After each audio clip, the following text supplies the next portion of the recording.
Good morning! Ayan yung aming kamatis. So, nakapatong lang siya sa pot. Tapos, ito yung water niya.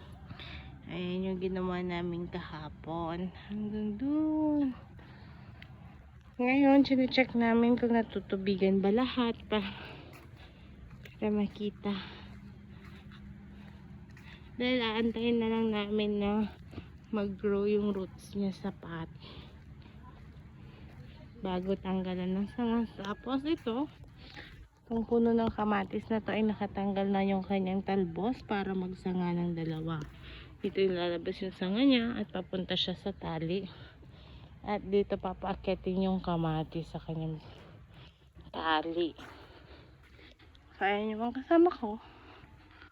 Yan. Ito yung unang isang binili nila at meron pa sa bahay. Yan.